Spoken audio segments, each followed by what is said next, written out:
Peter Jackson's Lord of the Rings trilogy is probably the greatest fantasy film series ever made. When it was released from 2001 through 2003, it not only made billions of dollars and raked in countless awards, but it was beloved by both existing and new fans of J.R.R. Tolkien's saga. But prior to its release, making a live-action adaptation of the Battle for Middle-earth seemed impossible, and rightly so. Tolkien's trilogy was originally published from 1954 to 1955, with its massive saga spanning more than 1,000 pages and encapsulating a complex fantasy world with deep lore and many, many characters. And while Jackson, Fran Walsh, and Philippa Boyens spent much of the 90s trying to get their adaptation made, first at Miramax and then finally at New Line Cinema, they were far from the first to try. If you're familiar with the story of Frodo Baggins and the One Ring, then you probably already know of Ralph Bakshi's animated film from 1978, which only covered half the story, followed by Rankin and Bass's 1980 cartoon, which wraps it up. But attempts to bring The Lord of the Rings to the big screen started much earlier, with the unmade film we'll be exploring today. An adaptation written by John Boorman of Excalibur fame and Rospo Pallenberg from 1970. You may have never heard of this attempt to adapt Rings before, but it has been online for years, and in the last few decades, its reputation has grown more and more controversial because of its surreal tone, strange choices, and attempt to smash the entire trilogy into a single film. Come with me as we explore John Boorman's psychedelic, sexed-up, non-stop action adaptation of The Lord of the Rings, a fantasy epic that would have driven fans insane.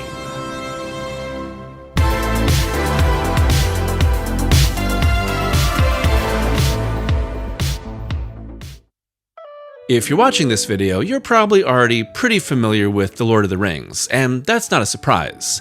J.R.R. Tolkien's fantasy trilogy, along with The Hobbit, has been beloved for generations, and with any well-loved book comes attempts at adaptation. Given that The Lord of the Rings quickly gained recognition and success in the 50s, it's no surprise that adaptation attempts started very early. Al Brodax, Forrest J. Ackerman, Walt Disney Studios, Rembrandt Films, United Artists, and even the Beatles all pitched or leased the rights to Tolkien's books in the 50s and 60s with nothing coming of it, most often wanting it to be an animated movie, which Tolkien really didn't like. Eventually, Tolkien sold the ring rights to studio United Artists, which held them in perpetuity according to the contract. And in 1970, writer and director John Boorman, who at this point had made only a handful of films, including Leo the Last for United Artists, approached the studio's president and CEO David Picker and pitched him an Arthurian epic, a passion project for Boorman that would eventually result in Excalibur in 1981. But United Artists wasn't interested,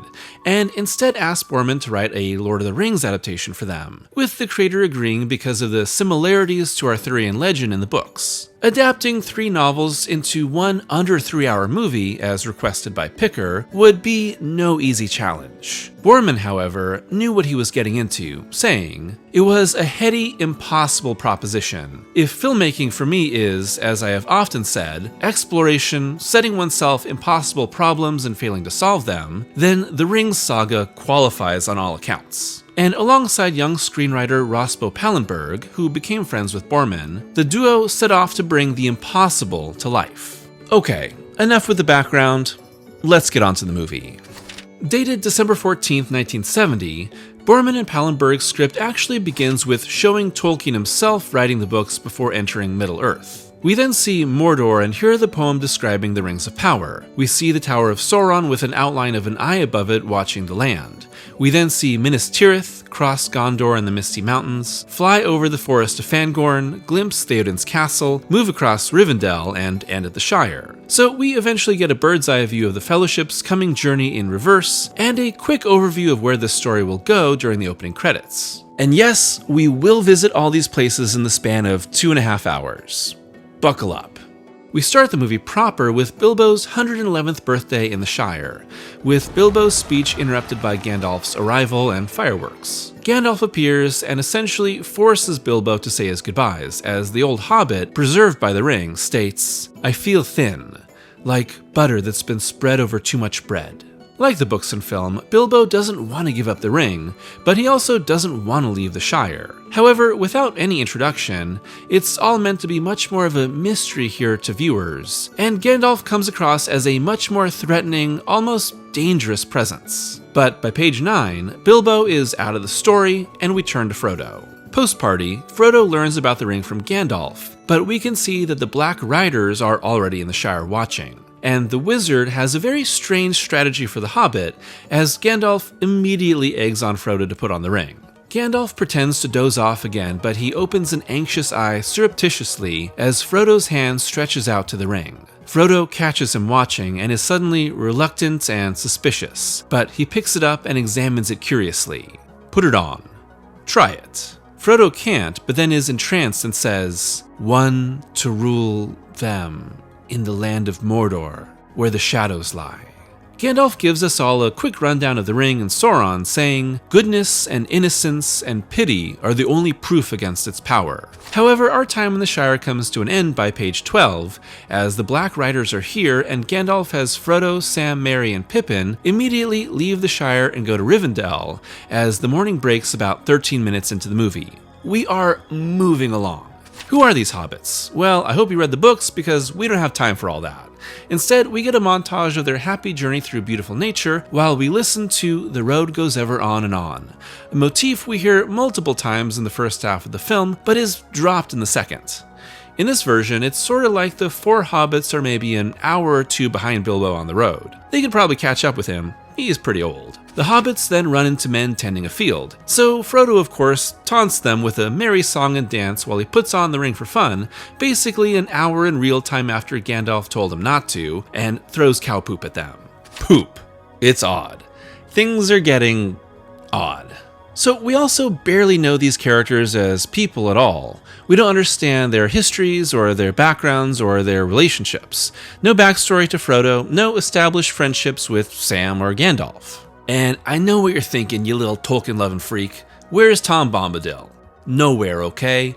Nowhere. We don't need him. Get him out of here. Cue running away from the Black Riders, making friends with the tree that drugs them, and running into a man at first identified as simply a ranger. Yeah, you know who this is. It's Aragorn. One interesting change here is that Aragorn dual wields the two pieces of the broken sword Anduril as his weapons, with the script saying, "The ranger crosses his arms and draws two swords. They are the two broken halves of one sword. One hand brandishes the original handle, while the other grasps a makeshift handle of leather bound around the blade." Cool idea, but it just seems so impractical. As the riders attack, Frodo is entranced by the ring and useless, and he's already really far gone as he says, "The ring! Precious!" Like the book and film, Frodo puts on the ring and the whole world around him is transformed, with time slowing down to almost a halt as the 9 riders turn on him and attack, with Frodo immobilized by a cacophony of sound until Gandalf's voice reminds him to take off the ring, with Frodo stabbed in the shoulder by a rider lance. Here, the flight from the riders sees Aragorn put all 4 hobbitses on his horse, then send it on its way to the river. It's a very smart horse, by the way. It even fights several of the Nazgul during the battle in a much more effective manner than even Aragorn. They escape the riders, cross the river, and an elf summons warriors made of the river to wash away the riders and break them apart, as Aragorn, who can run like a motherfucker, shoves the last one into the flooding river. The Black Rider dissolves into a slimy rivulet of dark liquid which flows downstream, intact, running snake-like between the rocks. Cut to the Great Hall of Rivendell, with Frodo placed on a table as Elrond and the rest of the elves decide what to do with his dark wound. Here, Rivendell is a castle made out of crystal, with elves holding mirrors that beam light through it.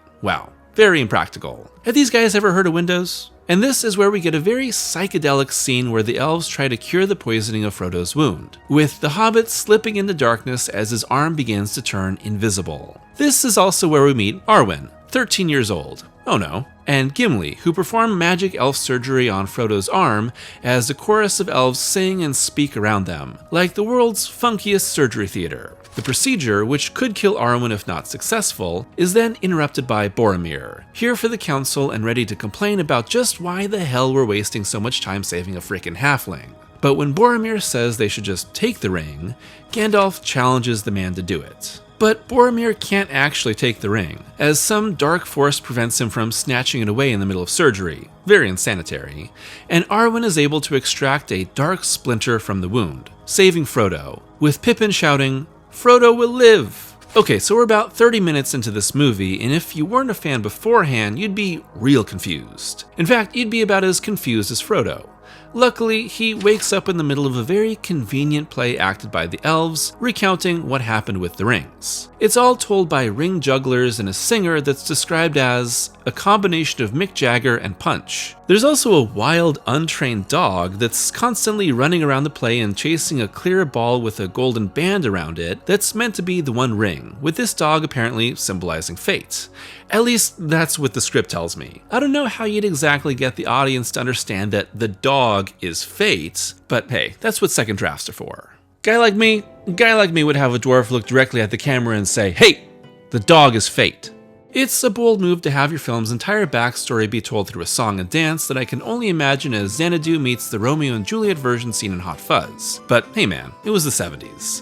It's largely a musical dance number telling of how the rings were given to the different people of Middle-earth by Sauron, and then the fight against him. But strangely, the way the ring is lost is different, with Elendil and Gil-galad dying in battle with him, but the ring, still represented by a poorly trained dog playing with a beach ball, falls into a river. No Isildur, no decision to keep it at Mount Doom.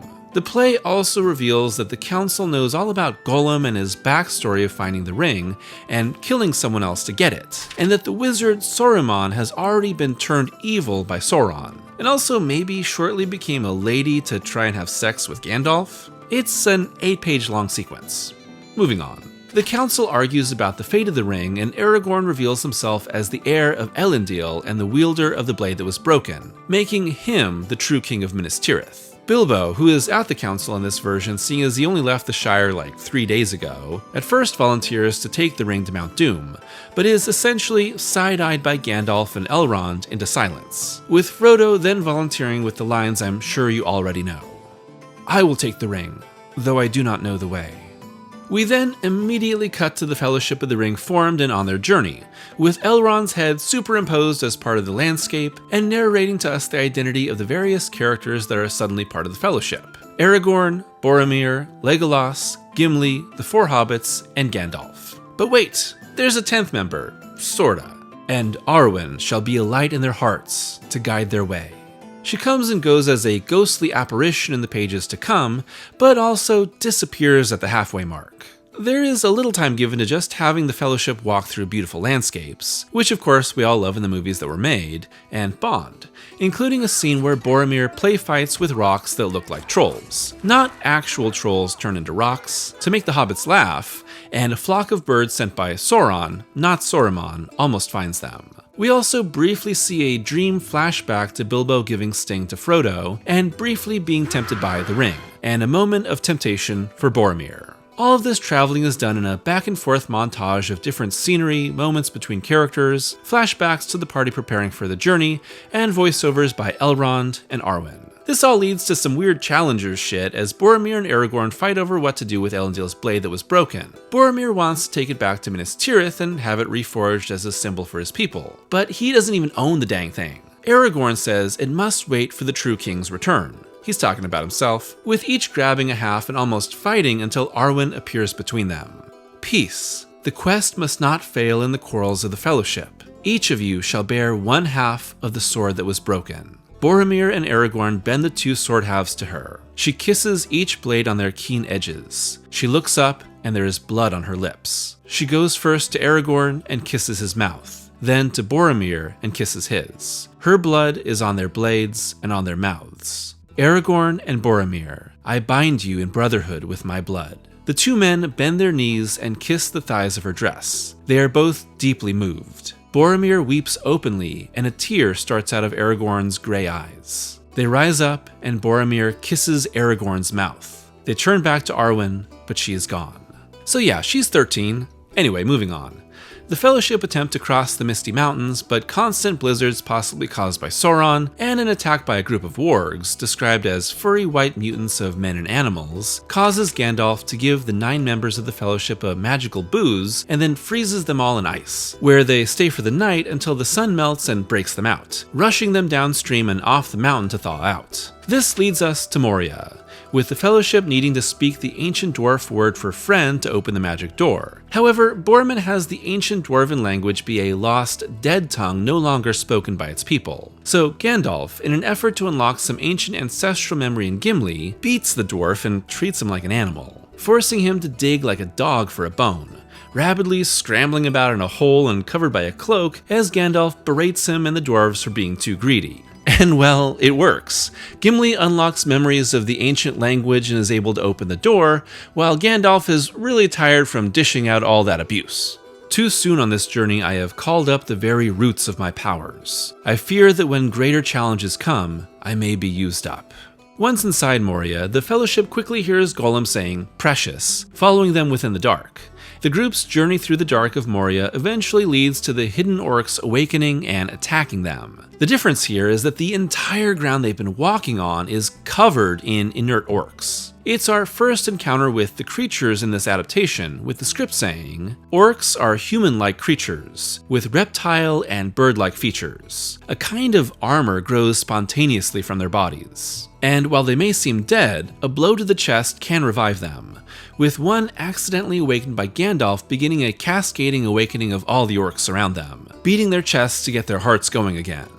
It's actually a really cool scene, with the script describing a desperate combination of running and fighting as the horde grows around them and the Fellowship sprints toward a source of light and the exit from Moria, with each member frantically fighting and an enraged Gimli turning into a one-dwarf slaughterhouse. But of course, as the group reaches the Bridge of Khazad-dûm, the Balrog arises, described as a huge creature wreathed in flame whose soft body changes shape, moves toward them, barring their way to the bridge. Its presence makes a strange humming sound. The Balrog has a weird effect on the Fellowship, with its bright light sapping them of all energy and willpower, with Gandalf resisting and fighting the creature so they can cross the what is, in this version, rickety rope bridge. Only Gandalf stands between them. He utters a great cry and strikes the Balrog with his staff. The staff incinerates, and Gandalf plunges his sword into the belly of fire. The creature closes around Gandalf, engulfing him. But the force of Gandalf's attack drives it back, and it crashes through the bridge into the abyss. The bridge is torn apart. Gandalf and the Balrog spin down into the fiery deeps, clutched in mortal combat. The broken rope bridge hangs precariously into the chasm. With Gandalf lost, the remaining Fellowship is able to escape Moria, beaten down and despairing. Yes, it's all very sad, but like all this script, we gotta go, man, so they're off to a magical lake that heals their wounds as they sing and dance. Happy once again in what would be about 1 minute after Gandalf went splat. And it's here where Galadriel reveals herself, arising from the lake buck naked and causing the Fellowship to get all horned up, with Legolas singing and strutting like a bird in what I can only assume is some sort of ancient elf mating dance. Boromir just goes ahead and kisses her, and she's unimpressed. It's a weird scene, with Galadriel eventually focusing in on Frodo and taking him to her, mirror. You see, Frodo can't see visions in Galadriel's silver mirror without knowledge, and that knowledge is found only in Pound Town. Yeah, you know where this is going. Well, the Galadriel-Frodo sex scene happens off-screen, except for a few noises, and seems to last all night. In the morning, Galadriel reveals to a post-coital Frodo that destroying the One Ring will cause the rest to lose their power, and for the elves to diminish. After we have gone, our powers may find a small place in the hearts of women. In other women you will remember me. In them, men will sometimes find a fleeting vision of what we were. Now the world is full of peril. Love is now mingled with grief. With grief, love grows, perhaps the greater. Afterward, Frodo rejoins the group and they leave on an improvised raft made of rushes and reeds. Come on now, Galadriel, you can't even afford a canoe? Come to think of it, there wasn't even a mirror. I just think this lady was horny. The Fellowship are followed downriver by Gollum on a log, but when they come to a riverbank to avoid rapids, they're immediately attacked by orcs, wounding them with arrows and driving them back into the river and down the rapids, surviving but exhausted as the musical theme of The Road Goes Ever On plays and the script hits an intermission. 81 pages in and close to the halfway point of our story. So we're about halfway done with Boorman's adaptation of all 3 books, and we're not even all the way done with Fellowship of the Ring story yet. There have been a few weird detours, but mostly it's stayed on target. But the question is, how are we going to shove 2 more books into the remaining 90 pages? We'll get to that in a minute, but right now, let's talk about all the other things going on around this adaptation. According to Boorman, he regularly corresponded with Tolkien and was hoping to do his work justice, with the author pleased that Boorman was planning on this being live action and not an animated adaptation. Tolkien, however, did pass away before the animated versions did come out. And one thing I think is really cool is that while this wasn't Boorman's passion project, he was fully invested in the work, designing a set for the film while scripting, which was reused for Excalibur eventually, and calculating the crowd numbers for his battle scenes. Overall, Boorman anticipated needing 66,810 men and 8,050 horses. That's enormous, and would have become one of the 3 biggest crowds of extras in the history of film, only topped by 68,000 in Around the World in 80 Days and 300,000 in Gandhi. Extremely ambitious and likely doomed from the start. As for all the sex, well, it all comes back to a note from Pallenberg regarding Frodo and Galadriel's meeting, saying, "What we need here is sex." And, well, they definitely followed that note. Years later, Boorman would reveal more of his approach to the material, saying, "I saw it as this big dystopian story. We papered the walls with each scene. We'd look at it, stare at it, and try to get some sense out of it. And I had all sorts of solutions. I was going to cast 9 or 10-year-old boys as the hobbits, put them in makeup, beards and things, and then dub them with adult voices." Strange choices, and there's more strange choices yet to come. We rejoin the Fellowship recovering from the attack and needing to make a decision. Go south with Boromir to Minas Tirith, or north to Mordor with Aragorn. When Frodo goes off to think on the choice, he's joined by Boromir, who is briefly driven mad by the ring, causing Frodo to put it on and escape, seeing a massive vision of Middle-earth and coming eye to eye with the embodiment of Sauron before taking it off. Frodo is then set on going to Mordor alone, immediately taking off as Aragorn, Gimli, Legolas, and Sam search for him, while a repentant Boromir is comforted by Merry and Pippin, only to be attacked by orcs. Like the book, Sam and Frodo reunite and leave while Aragorn, Gimli, and Legolas rejoin Boromir, too late to save him as he dies from many arrow wounds, while an Uruk orc takes Merry and Pippin. The trio then decide to chase after the 2 taken hobbits, with Aragorn here racked with immense guilt, having pledged to the dying Boromir to take the broken blade to Minas Tirith, yet immediately forsaking his oath to follow the hobbits. The next several pages track our 2 groups on the move until Frodo and Sam meet Gollum. In front of Frodo and Sam stands a thin, loathsome creature the size of a hobbit, with a large head and scrawny neck. He obliquely turns his head towards the moon, shading his pale, half-lidded eyes with his hand. Moonlight shines through the membranes that join his long fingers. Sam and Frodo struggle with Gollum for a bit, with Frodo becoming more and more aggressive and assertive, making Gollum swear on the ring to help them get into Mordor, continuing on in the night as Gollum can't stand the sun. Meanwhile, the trio closes in on the orc party, only to see it destroyed by Éomer and his riders of Rohan, with Aragorn catching up and presenting the sword that was broken to get through to the riders and become allies, soon chasing the hobbits into a nearby forest. Frodo, Sam, and Gollum trudge through the dead marshes and learn that Gollum was once a hobbit, a simplification from the books, with Gollum battling himself over whether to kill them or not, here represented by his right and left hands fighting with one another, and sinking into the marshes and presumed dead. Having known Gollum for all of 10 minutes, the hobbits press on, and we won't see him again until the finale, reaching the Great Wall of Mordor and unable to find a way in. The script intercuts between this and Merry and Pippin encountering Gandalf, who the script describes as having white eyes instead of grey, with an intense and pained expression and only able to speak by forcing each word out painfully. The hobbits think he's Saruman, who we still haven't actually met, and eventually their attempts to fight him make Gandalf laugh and restore him to his old self. Still, Gandalf describes himself as now more dangerous than anything besides Sauron, taking the hobbits with him on his horse Shadowfax. They immediately arrive at King Theoden's castle at Rohan, where the king is aged and withered, while attended to by a hunchbacked Wormtongue and a quiet Éowyn, as the court of Rohan parties around him. And really all it takes to restore Theoden is an impassioned speech by Gandalf, who details his fall into the underworld with the Balrog and urges the king to go to Minas Tirith and fight Mordor. Theoden is strong again and rides off with the Rohirrim, while Wormtongue just kinda no-clips out of the movie. Oh, and Éowyn and Éomer are Theoden's children and not his niece and nephew here, presumably for the sake of simplicity because we gotta go, man. So you may be wondering, now that we're 122 pages into this script, how are we going to wrap this up in time? Where is Faramir? Where is Helm's Deep? Where are the Ents? Where is the growing relationship and understanding between Frodo and Gollum? Well, the answer is, they're just not here. The first half of Boorman's script is entirely Fellowship of the Ring, and the majority of the second half is Return of the King with some changes along the way. But really, there's just a tiny bit of Two Towers in this entire script, and that's really a bummer to me because Two Towers was always my favorite book, and Two Towers the movie is my favorite of the trilogy. A lot of the interesting character beats and relationship dynamics have just been thrown out the window for the sake of streamlining the plot, and honestly, this whole script is just one long checklist of events, jumping from moment to moment and not really caring about how it's actually affecting the characters, just that we're getting to the end game at the end of this script, and really, it's gonna hurt this movie overall by the time we get to the very end.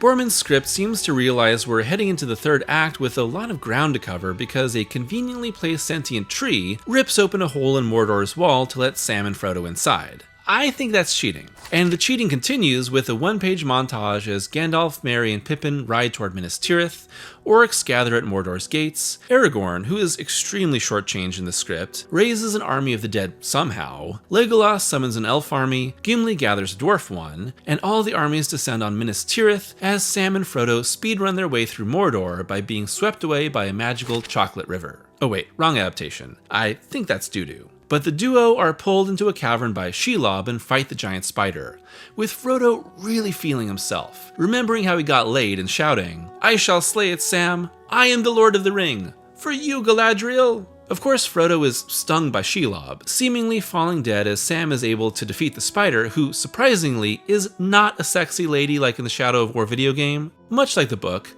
Sam takes the ring and Sting to finish the job, hiding when the orcs draw near and take Frodo, revealing that he's only stunned. At Minas Tirith, Gandalf arrives and meets Denethor, described as regally dressed. A crown hangs from his waist, and in his hand is a sword. His look is crazed, his eyes swollen from much crying. Denethor at first refuses to let Gandalf inside Minas Tirith's gates, but is eventually persuaded when Pippin praises Boromir's bravery and death, letting them in with the Nazgul, who is just one Dark Rider who forms out of the previously dissolved 9, just behind them and leading the orc army, with a few getting inside and killed before they can open the gates. Minas Tirith is now under attack, with an endless army of orcs filling the land between the city and the gates of Mordor. Things are looking grim with Minas Tirith on fire, orcs breaching the gate, and Denethor having gone fully mad.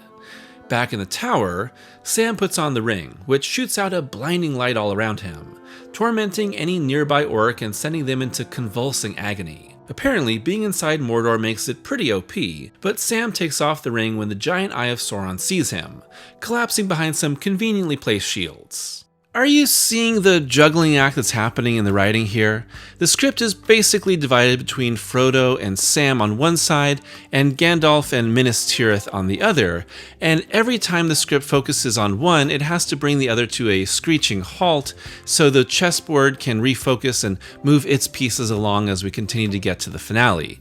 It becomes more and more obvious as the script goes on, and it gets really tiring really quick. And it also sacrifices all the other characters that are not in those two specific focuses. The second half is also much more action-focused and grounded. No more psychedelic elements, no visions, just lots of battles. Minas Tirith is quickly falling with Denethor barely paying attention as Gandalf kicks some serious ass. Thankfully, two massive Rohan battalions led by Theoden and Éomer arrive, and both soldiers and civilians from Minas Tirith rally. Boorman gives the Rohirrim a strategy I've never seen before, with the battalions dismounting their horses and turning them around, with the armored horses marching backward and kicking, while the humans march between them and attack with lances. Don't know if that's a really effective strategy, but it's pretty unique. However, the Nazgul breaks apart the forces and spears Theoden in a jousting attack. And like the books, the Nazgul is killed by Merry and a mysterious rider revealed to be Éowyn, who has about 1 minute of screen time before this, and both collapse from their wounds. Seeing Theoden dead, Denethor goes out to the battlefield, lays down beside the heroic king, and wills himself to die too. What an attention hog. It's always just me, isn't it? It's a really massive and insane battle that sees the people of Minas Tirith fighting back against a legion of orcs and getting crushed against the city walls. Éomer, crowned king of Rohan, human warriors forming a 100-yard-long snake with their shields, and the armies of Legolas, Gimli, and Aragorn arriving to break apart the orc forces and reunite with Gandalf, who they're surprised to see alive. With the battle at a pause, Aragorn is able to heal Merry with a hug and heal Éowyn by making out with her. It's magic, and now they're in love and married. I think that's how that works. With Aragorn declared king, the broken sword becomes white hot and is fused back together. But the battle still isn't over. Back at the tower, which is a combination of Cirith Ungol and Barad-dûr with Sauron's eye at the top, Sam eventually wakes up and finds Frodo, who is having the fallen Nazgul helmet screwed onto his head, killing his captors but realizing Frodo is real messed up. "I've been on a terrible journey. They've broken something inside me, Sam, that'll never be mended." Frodo and Sam escape the tower while Aragorn and the rest of our heroes exit Minas Tirith, still under siege from an endless wave of orcs, and head straight for the gates of Mordor, with the mobs parting and letting them reach the gate, which opens. A figure descends from the chariot. A gasp of disbelief goes up. The figure is the spitting image of Gandalf. His cloak is white, but it shimmers with threads of many colors. A cobra is coiled around his staff. I am the mouth of Sauron. You probably guessed it, it's Saruman. He and Gandalf have a war of words, with Wormtongue coming out from his chariot with an effigy of Frodo dressed in the Hobbit's clothes, and honestly, from here it gets really confusing. Saruman seems to be in control, but everyone suddenly senses that Frodo is missing from the tower, despite it being miles away as he puts on the ring. The ground erupts in stalagmites as the ring begins shooting out light again, with Frodo and Sam taking turns wearing the ring to beat back countless orcs, with Saruman also collapsing from its power. Our heroes, realizing that the Hobbit is still alive and on his way to complete the mission, chant, "Frodo lives! Frodo lives!" So, a quick aside here, Frodo lives was a really popular saying among Rings fans in the 60s and 70s, and was sort of a silly parody of the Jesus lives movement happening at the time. You don't really hear it said all that much anymore, but it is the script giving a nice little nod to all the hippie fans that carried along Rings during the 60s and 70s. Soon, Saruman is up again and every orc in Mordor pours out of the gate, surrounding our small band of heroes who fight on in desperation as Sam and Frodo make their way up Mount Doom. At the edge of the volcano, Gollum reappears and attacks, with Frodo succumbing to temptation. "I have come, but I do not choose to do what I came to do. The ring is mine." He sets the ring upon his finger and disappears. Sam cries out and is hurled back by the impact of a great rending of the earth. The eye grows to a blinding intensity. The power of the ring is now so massive that it causes every orc and even some men to suddenly stop fighting and start sprinting toward Mount Doom as Gollum grabs onto Frodo and bites off his finger. The ring finally once again his. Gollum looks up adoringly at the ring. He steps back too far and finds himself teetering on the brink. He wavers for a moment and then, with a shriek, plunges into the abyss. Out of the depths come his diminishing cry, "Precious, precious, precious." Gollum plunges into the molten lava. Mount Doom erupts and its fire and earthquake completely destroy Mordor and its towers, with the power stripped from the orcs, causing them to shed their armored skins and look like disgusting white slugs underneath. The war is over and everyone celebrates, with the crowd chanting, "Hail Frodo, Lord of the Ring!" That's in reference to the name of the books. In the aftermath, each member of the Fellowship settles into a new role, with Merry and Pippin serving Aragorn and Éowyn, Saruman alive, playing games of chance with men and awfully sorry about that whole being completely evil and trying to kill everyone thing, and Sam walking back to the Shire as Frodo stays behind. Not a single word exchanged after everything they've been through. Frodo, Gandalf, Galadriel, Elrond, Bilbo, and Arwen then board a boat and sail away, with Legolas and Gimli the only ones left to wave goodbye, saying more in the final 2 minutes of the film than they did in the rest of the movie as they decide to live on the beach together. It is not quite leaving, nor is it yet remaining, for a beach is in between, like the twilight. Men may need others than men. Gimli looks out to sea. The little craft moves away. He squints, but cannot make out Frodo or Gandalf. He cups his hand to his ear. Immediately, he hears Gandalf's voice. Across the ocean, I shall talk less and laugh more. But it is a hobbit's laugh that comes tinkling over the sound of the wave, and it belongs unmistakably to Frodo. He laughs happily, and the others join him. A rainbow arcs up from the water beyond the little craft. Look, only 7 colors. Indeed, the world is failing. The tiny vessel sails on, a smudge on the glistening sea. The end. So, about that script. That's a pretty wild ride, right? I tried to keep my video pretty focused and moving along the story so you can understand the changes that were made, but this script is really tight and really fast, and it just goes and goes and goes, and it really has no breathers between all of these events and character moments, when there are any character moments, really. It's mostly just a lot of fighting and jumping from scene to scene and location to location, so we can check off everything that was in the books. The general rule of screenwriting is that 1 page in a script is about equal to 1 minute on film, and most of these scenes are only 1 or 2 pages long at max. So what you end up seeing is that each of these moments just flies by as fast as possible to keep the story going and cover all the ground, often quite literally, that is happening in the Lord of the Rings books. And again, I think that this is the big weakness of this script. Strange choices or not, and weird additions, and 13-year-old Arwen, whatever. This really illustrates that in order to properly adapt Lord of the Rings, you need a lot of film, and preferably a trilogy, and really that shows that it worked out with Peter Jackson's adaptation. But the thing is that for the longest time, studios did not want to bankroll a trilogy of super expensive and massive fantasy adaptations without knowing whether it was going to be a hit or not. Like I covered in my New Line video, it was a big gamble for that studio and it paid off, but who knows if anything before then would have actually paid off for any other studio that was willing to bankroll it to some degree. Adaptations are always tricky. How do you turn a story from an entirely different medium into something that works on the screen? Things will always be lost or changed, it's unavoidable. The fault with Boorman's adaptation is that it's really trying to stuff as much of the novels into one film as it can, and ultimately, it turns the film into more of a checklist than a story. Yes, the changes are weird and unnecessary, but the worst thing about this script is how it lacks any real charm, wonder, or interesting characters. It's just a series of never-ending events that rushes toward a massive climax. But that climax isn't interesting because we don't know these characters. But in the end, it was the size and scale of the adaptation that caused its doom.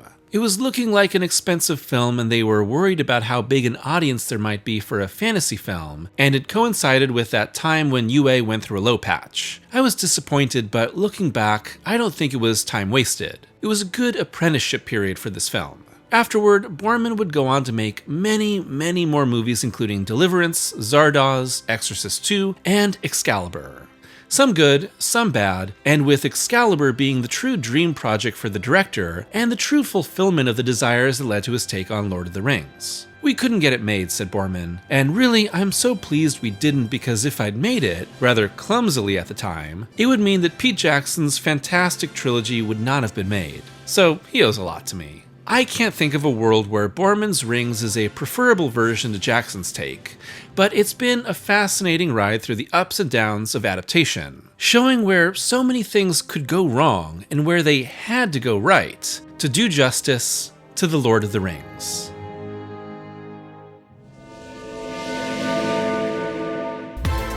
Thanks for watching today's video, and I'm back covering another unmade film.